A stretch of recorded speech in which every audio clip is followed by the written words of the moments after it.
She owes you money for her daughter's dance lessons. Yes. You claim you're owed $946 and you want $7,200 because it includes interest.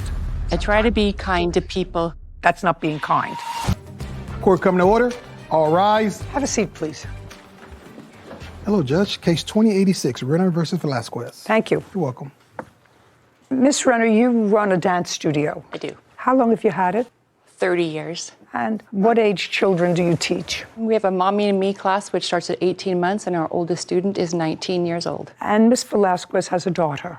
And she was at your school during what period of time? She started in June of 2020, and she quit in June of this year.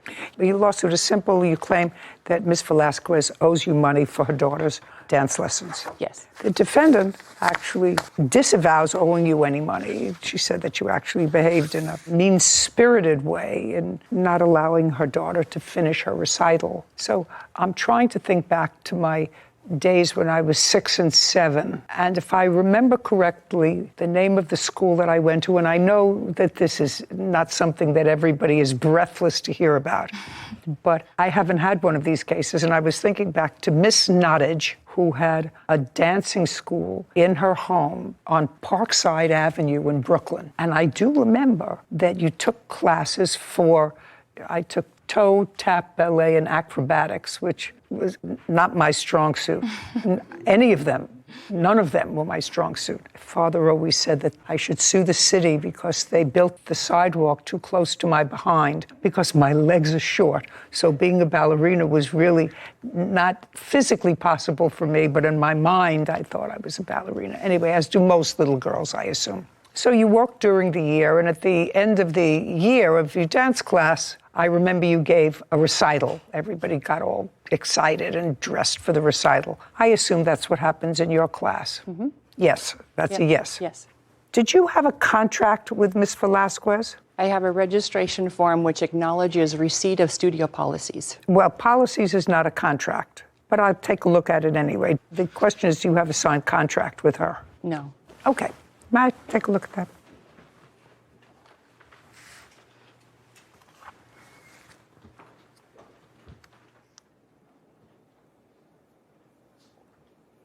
According to these policies, which are not a written contract because she has not signed this document in particular, you say you acknowledge receipt of it. What it mostly is to tell them what the instructions are and give you a release of liability. It does indicate here that full tuition is due on the first class of each month. And how much was the tuition for Miss Velasquez's daughter? From January through June, it was $170 a month. And then from September through December, it was $165 a month. Okay, so around $170 a month. And I assume she was current on her tuition in 2020. And in 2020, did Miss Velasquez make her payments on the first of each month? Well, I can't say exactly on the first, but yes, it was always current, which is why. That's not what I asked you. Was it made pursuant to your policies here on the first of each month? I don't know. I don't remember specifically. What about in 2021? Were her payments made on the first of each month? No. When did she stop making payments in 2021 on the first of each month? Well, I have emailed spreadsheets here, and so starting in December, she asked me if she could make small payments, increments throughout the month because she was a single mother and wasn't able to make the full payment on the first. So you said yes, that she could make payments incrementally. And do you have that same arrangement with some other parents? I do. How many other parents do you have that arrangement with? Well, anybody who asks in... How many? You run the school. 5. How many students do you have? 5. Okay. So you have that arrangement with this mother plus 5? And that is inconsistent with your policies. Yes. That would be a yes. Now, tell me what happened, Miss Velasquez, that caused you to fall behind in your payments. You acknowledge you fell behind in your payments. Yes, I do. When did you fall behind in your payments? I asked Ms. Renner if I could start making payments in September of 2021, which I have written as well, if you would like to see that. And in October, I didn't pay anything because my father passed away. And I explained that to her, and then I made up for it in November through payments, and I just continued to pay as I could with being a single mom. Well, that's not a reason to not pay her, being a single mom, as you could. You understand that? Yeah, absolutely. Okay, so I'm sure you're doing the best you can. You're trying to give your little girl, how old is she? 9. 9. Trying to give her the best possible experience. It's all wonderful, but this is her business. And if you owe her money, then you owe her money. Since the policies are honored and sometimes not, there is one part of your policy, even though that this is a contract that I actually find ridiculous, because in your lawsuit, you claim you're owed $946 and $7,169.76 interest. That's not happening. And it's not happening. You gave me an easy out because you really don't enforce your own policies. I try to be kind to people who and I need try help. to be kind too. Being kind is not suing somebody for $900 and suing them for $9,000. That's not being kind, because there's no question that you agree that you Yeah. owe some money. Yeah. Okay, but it's an unconscionable. Even if there was a contract for it, I would probably find it an unconscionable piece for somebody who owes you less than $1,000 and you want $7,200 because it includes interest. I find that ridiculous. How many students were in Miss Velasquez's class? Approximately 18. When you say approximately 18, the number varied based on what? Well, my memory, it was either 18 or 19 children. I don't remember how many. That's a very large class. Are you the sole teacher? Well, I do the ballet, and I have a teacher who teaches the jazz class. Your daughter takes ballet or jazz or both? Yeah. Your daughter stopped going to school when? May 17th. Tell me the circumstances. That was when I got a ledger from the studio that said that I owed $965. And my math was thinking I was closer to like 360. So I kept messaging and asking where the confusion was. And I didn't get a response until May 27th. That said what? That said I owed $1,300. And this was from Miss Jenny. And that was for late fees? What was it for? The dance team and the costumes for the recital that was coming up. Okay. Well, do you have a ledger? And I'd like to see your ledger. So far, I have, according to you, what you owe, because you did a breakdown of what you owe. It is your claim that you owe $846, correct? Yep. And she says you owe $946. That's without the interest and the late fees. Yeah. So you are actually, based upon raw numbers, $100 apart. I have an email from her stating that she owes $947. I'd like to see it, please. And later today, Do you keep a certain amount of clothes at Miss Barnes' apartment? No, Your Honor, they're usually in my truck. So you stay with your mom? Yeah, that's my primary residence. Like, it's maybe two days out Just of a a week. Mr. White, this is what we're getting. You see where we're starting to smile now? $186, and then $360 for team. What is team? They did like competition teams that I allowed my daughter to be on. Before I let her audition, I made sure that Jenny was okay with my payments, and I sent it all in. No, I'm just reading the email, which seems to acknowledge that you owed her $947. Yeah, so the team portion was $361, which is And- what I thought was owed. No, you said team, and your regular tuition said that I owed $1,301 when I only owed $586. So $586 and $361 and $947. You're correct. I just couldn't get any accurate numbers. I'm taking your numbers that you acknowledge. Right. First she said it was $1,647 I owed, then she said $1,400. Right now I have, she says amount owed $946. You said it was $947. So let's say it's $947. And that's without late fees and without interest. So you would consider that a fair number. Yeah. And Ms. Rayner, you would consider that a fair number? Yes. Judgment for the plaintiff. We're finished. Thank you very much. Thank you. This court is adjourned. I think it was fair. I just wish that my daughter would have been able to dance. Money was due to me, and she was not paying. I had to go in and be the one that broke her heart. She argued with every statement we sent her. We've already found a new studio, and it's amazing. Pay your bills. It's a big blessing in disguise that my daughter's not with Jenny anymore. I'm sure you were a great dancer back in your day. Maybe ballet now isn't for you, but I'm sure you were the cutest one in the class. But I do think it was unconscionable for the owner of the dance studio to agree that the mother only owed around $900, and she wanted to have this court pay her almost $9,000 in late fees and interest.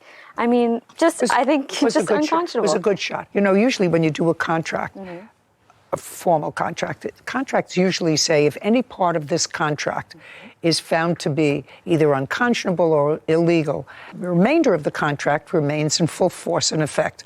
Usually you have something that says that. Well, this was just an acceptance of the school policy, but the school policy clearly was flexible. It was, and as soon as she said that, I was hoping that she would have drawn up for those 5 or 6 parents that were on a different payment plan.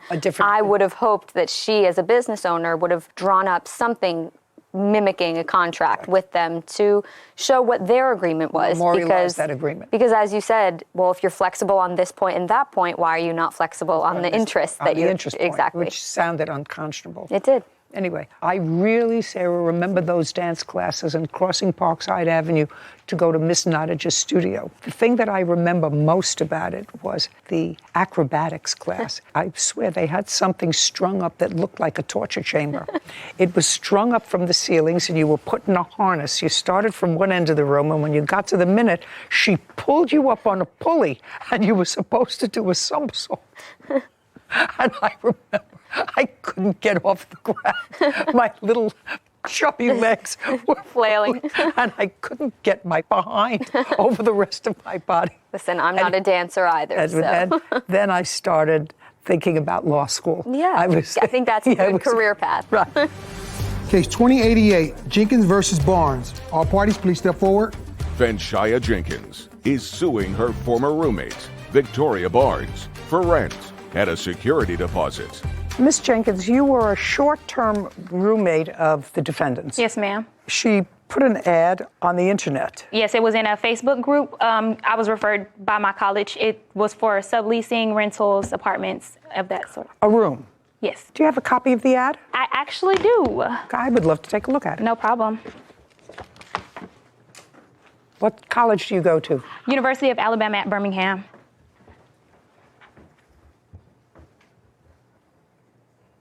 Miss Barnes, you were pretty specific in this. It says it's average about $800 a month. Utilities included, unfurnished, looking for a female roommate, sublease, personal, bedroom and bathroom, pool, tennis, laundry site. Must be willing to complete a background check. Yes. Okay. And did you go to look at the room? Yes, ma'am. On what date? It was the same day that I signed the sublease, which was, I'm so sorry. It was February the 10th. No, I moved in on February the 10th. That is incorrect. We signed our sublease on, I believe it was actually maybe January 22nd. Does it have a date on it? This only has the date for when I will be moving in and moving May I out. please see it? The date is on the signature page. Okay. It's on the last page of that packet. You don't have to help her prove her case. I just want to make sure she got it right. You don't have to help her prove her Yes, case. ma'am.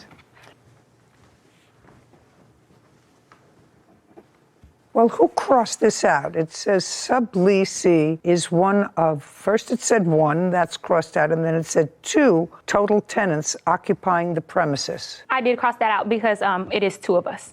And I accidentally wrote one of one, but it's 2 of us total. And that was crossed out on the date that I signed it.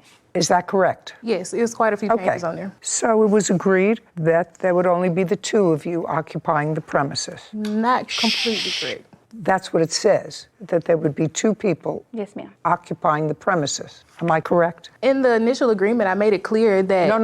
No clear. This says the sublessee's interest in the sublessee is one of 2 total tenants occupying the premises. That's what the lease says, which means there are only 2 people, according to this sublease, which is signed, who will be occupying the premises. That's all it says. I haven't finished the next page yet. But that's what the lease says. Not what you made clear, not what you might have said outside of this. This is what's binding. Okay. And this indicates that the subleasee, that's you, Yes, ma'am. does not need to obtain her permission. Not at all. Overnight guests, which would make sense that she doesn't need your permission to have overnight guests. Yes, ma'am. Okay. This is what your case is about. Now I've read this agreement. You moved in February 10th? Yes, ma'am. And started to have difficulty because Miss Barnes has a boyfriend. That would be you. Yes, ma'am. And he was there a lot. No, that was not a problem. Well, according to you, it was a problem when he had his own key. Yes. And he came, according to you, unannounced. Yes, ma'am. Alone. Well, it doesn't say that he has to be announced. I can understand it if he was occupying the residence with his own key and there all the time. That certainly would be in violation of the lease. Would you stand up for a second? Tell me your name, sir. It's Sean White. Are you and the defendant currently living together now? No. Have you ever lived together? No. Can you tell me why it would be that you would have a key to her premises? Well, she is my fiance. We've been together almost. Because she's your fiance? Yeah. When did she become your fiance? Around a year ago. And is there any reason why you're not living together? Yes. In recent Yes. You're going to tell me. Yes, ma'am. I'll tell you. In recent events, I just lost my father, and I'm trying to launch my trucking company and get that off the ground. So it's just wouldn't be the best thing right now. How far is your residence from your fiance's? About an hour and a half. And her residence from your business? I'm a truck driver, so I'm always mobile, but where I load at, she's usually close to it. Those at Miss Barnes' apartment? No, Your Honor, they're usually in my truck. When you're going to stay over, do you bring up a bag or do you bring up a backpack? What do you bring up with you? A bag and a backpack. Do you have toiletries in her bathroom? No, ma'am. You carry that with you? Yes. Now, when you're on the road, if you stay over 2 or 3 days a week at Miss Barnes's house and you're on the road, how many days a week are you on the road and sleeping either in your truck or at a motel or at a truck stop? Between 2 and 3 days. It's all depending on where I go. So that brings us to maybe 5 days a week or 6 days a week. And where is your home? Aforementioned 1 hour. Is that where your father lives? I'm sorry, but he's passed. Oh, he passed? Yes. Okay, so the house that you're staying in is his house? Yeah. Anybody else live there? My mother. So that 1 day a week you stay with your mom? It's usually probably a Sunday when I don't have anything to do. Do you stay at your mother's house? Yes, that's my primary residence. Like it's maybe two days out of a week. Mr. White, this is what we're getting. You see where we're starting to smile now? If you see your mother on Sundays and you're on the road half the week and you're at the defendant's house half a week, you can tell me from today until the cows come home that your mother's house is your primary residence. But if you look at it objectively, put your hand down. If you look at it objectively, you're on the road part-time. When you're not on the road, 3 times as many days a week you stay at her house. 1 day you stay at your mother's house, and you tell me that that's been going on since the beginning of the year, which would be January or so of 2022. That's what you just told me, and that actually makes sense. I beg to differ, though. Like, the time that I stay there, it might be 8 hours, and then I'm back on the road. I don't care. And it's like maybe 2 days out of the week. Now you can sit down, Mr. White. Wait. Okay, I get the scenario, and not unusual, you were unhappy with this more frequent access than you were advised of. May I add, I was not unhappy with how much he was there. It was only the fact that he had came in by himself and she hadn't let me know. I only had told her that that made me uncomfortable, and I got kicked out for it. That's not true, Your Honor. Well, when you say got kicked out, I think you acknowledge that you gave her a 30-day notice to leave. Yes, ma'am, I did. And other than this issue of house guests, were there any other issues that you had with her? When the situation happened, she texted me and asked me where I was. I told her when I got home that we can have a conversation, and that's when an argument ensued, and multiple arguments happened after that. Were they all about house guests? Just about, yes, ma'am. And at the beginning, they were all about Mr. White. Right. Okay. And your sublease agreement actually specifically says that only 2 people are living there. Yes, ma'am. And Mr. White has already made it crystal clear to me that he spends his time either on the road or at your house visiting his mom on Sunday. And that sort of makes this fuzzy. Okay, anyway, it didn't work out. He seems like a very nice man, nothing that frightens me. Thank you. Right? Thank you. And he visits his mother on Sunday. The guy is a hero. Perfect for you. Thank you. So you moved out, you got another apartment, whatever it is. I don't know what you want from her. I want the money that I gave her, period. And What money? So she made me pay her security deposit. No, just a second.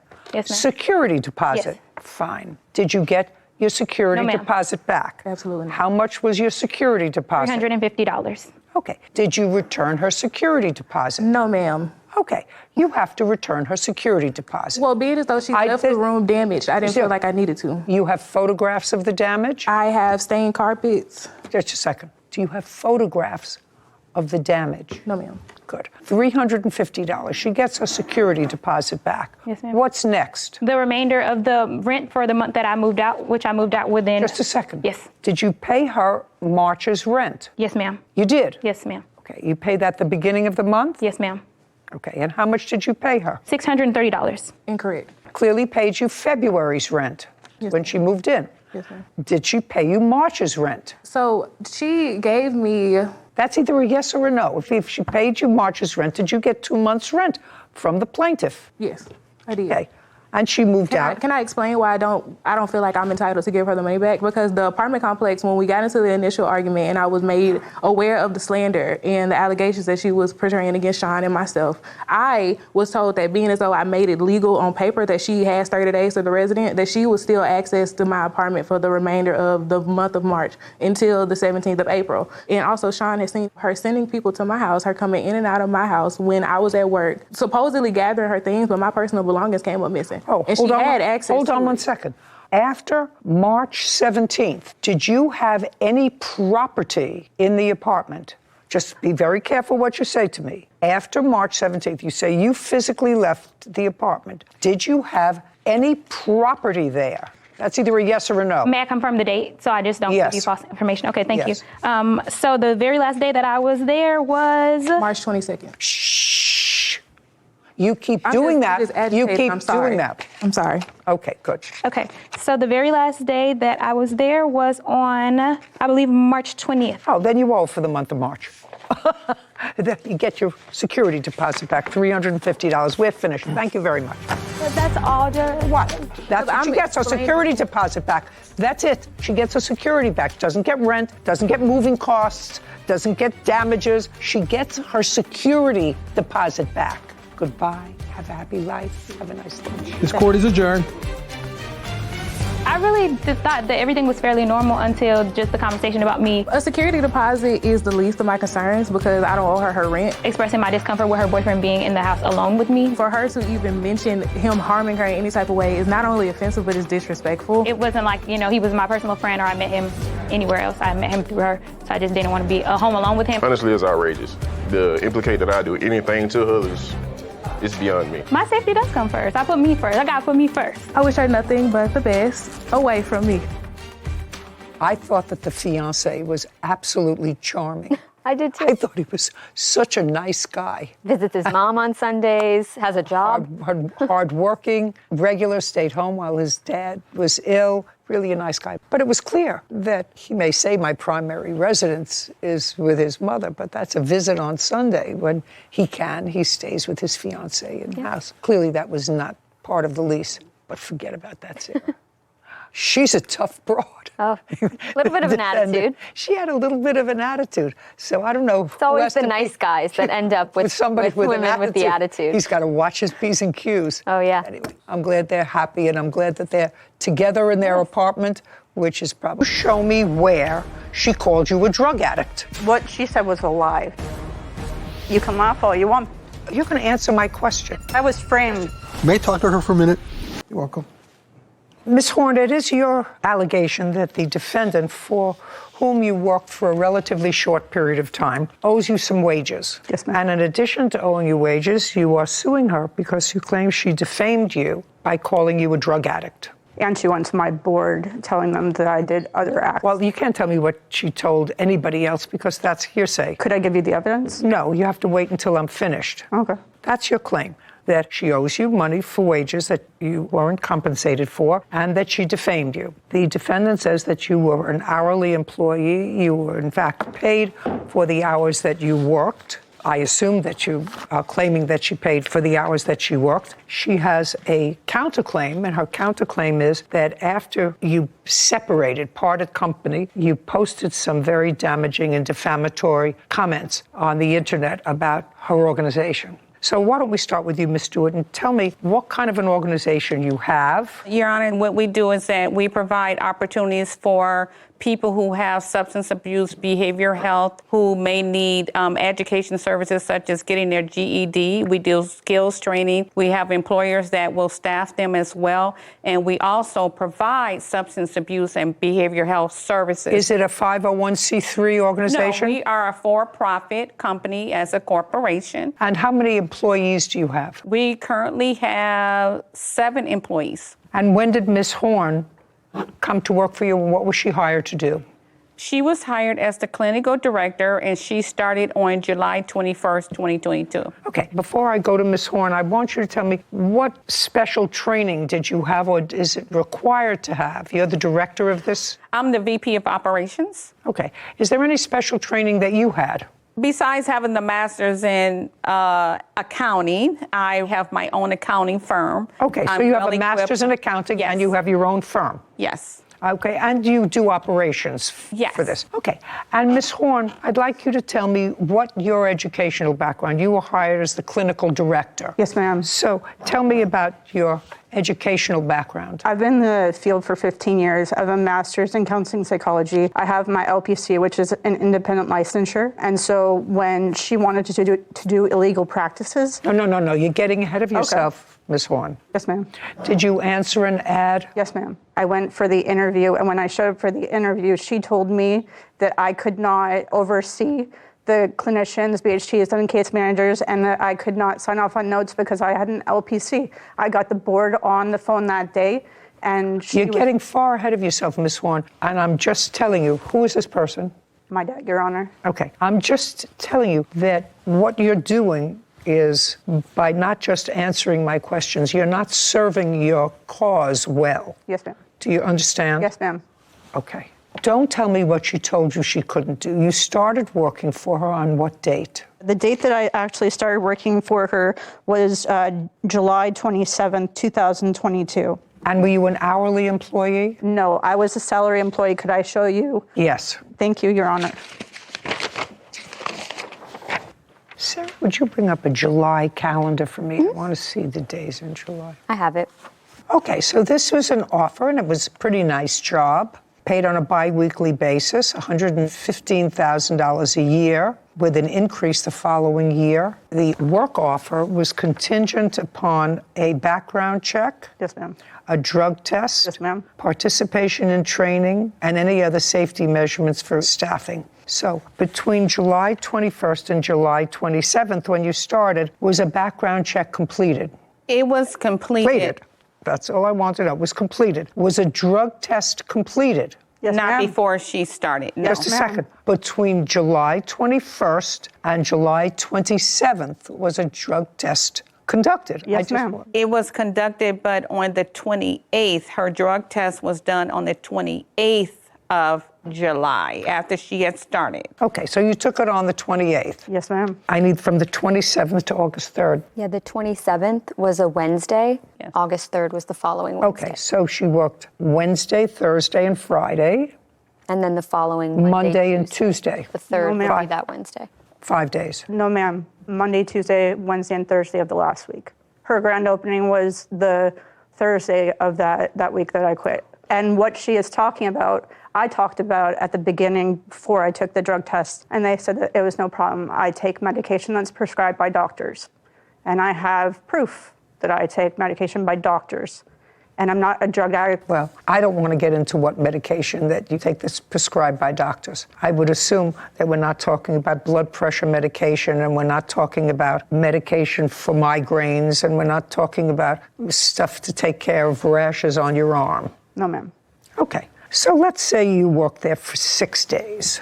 How much were you paid? I was paid $55.29 an hour, but I worked those 7 days. How much were you paid in total? So the last paycheck that they gave me, $909.58.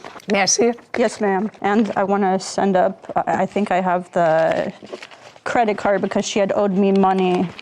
And here are the days that I worked. What is circled? Do you have a paycheck? She did not give me a paycheck. The first one was a paycheck. The others were direct. I want to know how much she paid you in total. Let's have it. So for just wages itself, that's all I want to know. I was paid You want to tell me, do you have records, Ms. Stewart, about how much the plaintiff was paid by your organization? She received 2 checks. She was paid $1,903.38. $1,903. And that was for? When we did the drug test, she was gone for over 5 hours. Drug testing are supposed to be done before or after work hours. Then she returned back to the facility between 4:30 and 5 p.m. that day and said that she had an emergency, that her friend was in the hospital. And so she could not work anytime. Damage and slander. So she really only was with you for 1 week. Correct. And then on the next pay period, because she was paid for those 3 days and the time that she took off, we put her on the hourly rate because she didn't work a solid 2 weeks. But at any rate, we paid her for the time and days she was there. And so we don't owe her any money. She was paid. Well, you were actually paid almost $2,000 and you were there for 5 days. What she said was a lie. I never took off time. Just to say, I said something. Don't say what she said was a lie. You were paid almost $2,000 and you worked for 5 days. 7 days. Well, when you went to take your drug test, what time did you leave?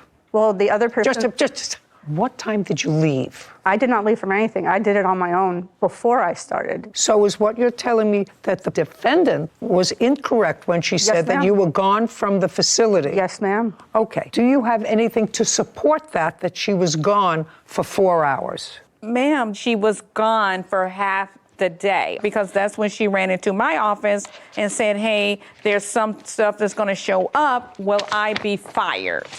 Or am I going to have a job? So when did you have that discussion with her? That was on the 28th of July. Did you ask her what substances? Yes. Did she tell you? Yes. Okay. From my information, Ms. Horn, yes, how much do you think, in addition to the $19.03 that you were paid, do you think you're owed? 10 hours, ma'am. 10 hours. Which 10 hours? That's from the week of the second week, not the first week, because I never left. I actually stayed late the day before their grand opening because she ordered a sofa. Are you charging her for those hours that you stayed late? Yes, because that's work. No. Okay. What else? Right now we're just playing with time. I passed everything and I was told I would be fine. Just a second. Who told you that? She? Yes, ma'am. When did she tell you you would be fine? I went to her. I said, there's going to be a drug test. Here's the medications that I take. On what date did you tell her that? About the 28th, yeah. On the 28th, did you tell her that on the 21st? No. I'm just asking you. No, because what happened that day was it was a confused interview where I was about to walk out. Okay. Well, I'm getting unconfused. So you went into her before she got the results of the test and asked her specifically, these are the medications that I take. This is what's going to show up. Is it going to be a problem? This is common, Your Honor. Is who? This is common in my field. To take drug tests before all the field. You're going to answer my question. Yes, ma'am. My question is, if you knew that it might have been a problem, you did not tell that to her on the 21st of July or the 22nd or the 23rd or when you started, but not until either right before or right after you took the drug test. That's when you said you went into her office and said, these are the medications that I take. Is it going to be a problem? Yes, ma'am. Mr. Horn, actually, I'm glad you're here with your daughter. May I talk to her for a minute? No.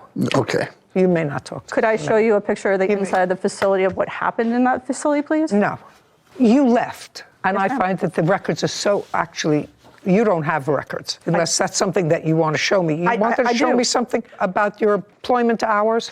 You were paid almost $2,000 for the few days you worked there. As far as I'm concerned, it didn't work out. You hated it there, and she wasn't crazy about you. Because I had to leave because I was going to be violating state law and federal law, which she's already done, Your Honor. I'm going to ask you, and you've been doing what you're doing for 15 years. Yes, ma'am. Tell me what job you had that lasted more than 3 years. I've moved Tell me who you worked for in the last 15 years, more than 3 years. I can't because I was in graduate school and then I went to So you weren't, PhD. just a second, so you weren't in this field for 15 years, you were in school? I've been seeing clients since 2007. Privately? No. Well, what I asked you is, who did you work for in the last 15 years, more than 3 years? University. Is that where you went to school? Yes, ma'am. Is that where you went to school for how many years? 5 years. Your father wants to have a word with you before I'm finishing up with this case. You want to have a conversation with her? You're blowing it. You answer her question directly and don't go anywhere else. Okay. Was that helpful? Yes, ma'am. Okay. We're leaving the salary that you think you're owed. You Yes, say ma'am. that the defendant called you a drug addict and thereby limited your ability in your chosen field. So show me, tell me. I would like to submit the board allegations because everything. Just a second. And may I provide the timeline for what happened? What I want to know is, what is this? That is a falsified document. No, just say submitted it to is my a board. document. To my board stating that I did things that I did not do. I highlighted the bottom. To your board Just a or to second. the board? Shh. Okay, so this says a complaint was filed against you with the Arizona Board of Behavioral Health. Complaint alleges that you may have committed an act of unprofessional practice. If this is somebody filed a complaint against you. She lodged a false complaint. Shh. No, somebody lodged a complaint against you. Yes, ma'am. Doesn't say who lodged a complaint against you. It says a complaint has been filed. You didn't file this document. Yes, she did. Excuse me? It's her signature at the bottom. The types of documentation that were filed was list of medications, harassing and threatening emails and text messages, and budget left in desk. I don't know what that means. She said I had all of my possessions, but how did she only have my budget? I'm telling you that this is what it says. Yes, ma'am. Okay? The CEO filed this document, and you swore to the accuracy of this document. Well, this report says that you were complaining that the person who was doing intake had to have a master's level. Don't look at any papers. That's what you were complaining. Yes, That's ma'am. your first complaint. Yes, that ma'am. the person doing intake, and somebody said to you that the person who was doing intake was just taking basic information, and once the basic information was taken, they would be assigned to somebody else. But that's Your what Honor, it said. She said that she wanted to get some substance use information. My state board gave me this paper that I'd like to submit. Just a second. I don't care about your state board, actually. The question is, does she owe you any money? She doesn't owe you any money for salary. I've already determined that. I see what she was supposed to pay you. It's not that you were working there for days. You have hours that you think you want to be paid for. That wasn't just the drug addict. It was the false documents that I No. did any She's damage. allowed to file a complaint against you, But I madam. never had a police officer come to me, question me, or anything. So if I did it, they would have come to me. Just a second. What I'm telling you is she is allowed to file a complaint against you. Yes, ma'am. They have a responsibility to look into the allegations of that complaint. Did they either sustain the allegations in this complaint? Well, this is just August, so I assume they haven't completed the investigation, or have they? No, ma'am. Okay, so they have not. That's why I'm filing defamation, because this is doing it on purpose. I'll let you have one more go at it. You say she's doing this on purpose. Hold on. Do you have... Yes, I have my father, who's a witness from court one day. What court? Can I explain? Don't speak. We were in court because they tried to file an injunction for harassment, and the judge, my dad... Just a second. Went to file an injunction against you for harassment? Yes, ma'am. Right after I went to the police. Just a second. And were you served with a document? No, ma'am. Well, then how did you end up in court? I saw the document on my door, and unlike the defendant, I went to the court to take care of it. You can laugh all you want, but I took care of it. You have to be served with it. I'm actually finished. I asked one question, and you tell me that you have the answer to that question. We're going to repeat the question. Whitney's going to, and don't go off on this question. Just stick to what the question was. She said they did this thing, it's sort of either retaliation or on purpose, or... She said that's why I'm filing defamation, because she's doing it on purpose. On purpose. Okay, and it was the on purpose, and you said you wanted your father to testify to that and on purpose. Now go. Stand up next to your daughter. You are limited to the following. You are limited to telling me proof that you have on behalf of your daughter that the defendant has filed these charges against her, not on purpose, because she absolutely did them on purpose, but I assume that you meant maliciously. Yes, ma'am. Now I'll hear you. Okay, I'm going to keep this in secret. Maliciously. What evidence do you have that the defendant filed this complaint and swore to this complaint maliciously? I have no proof, but... Then you have no proof. Then you can sit down. Right, but that's not the question she asked. All I want to know is, maliciously. Now you can sit down. Okay, now we're going to get to the last question that I have for you, and then we're done. Do you have anything in writing where she called you a drug addict? Your Honor, in the complaint to my board. Okay, we're done. We're done. So now we're on your case. Now we're on your counterclaim. Your counterclaim is for property damage. What property? I will show you the documentation to the counterclaim. Just a second. Don't tell me that you have documentation. It's a shattered window. When was the window shattered? The window was actually shattered on August and let me make sure I get you accurate dates. I'm sorry. Did you witness it being shattered? No, ma'am. If you didn't witness it being shattered, what proof do you have that if... Put your hand down. Yes, ma'am. Put your hand down. I don't have it up. Oh, put it down. Very good.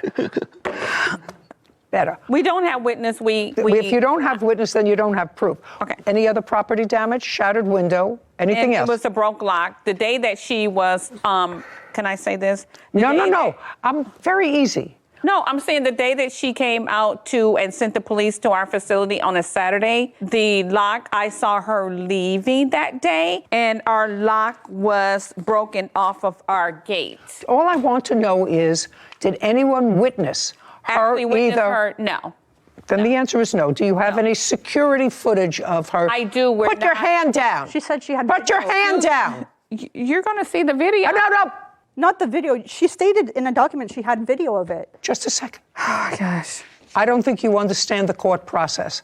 So I'm not going to tell you. I've dismissed your case, and I'm getting very close to dismissing hers. I'm dismissing those parts of her complaint which allege property damage because she has no witnesses that you, in fact, committed property damage. There's no reason for you to continue looking up papers. Your case is dismissed.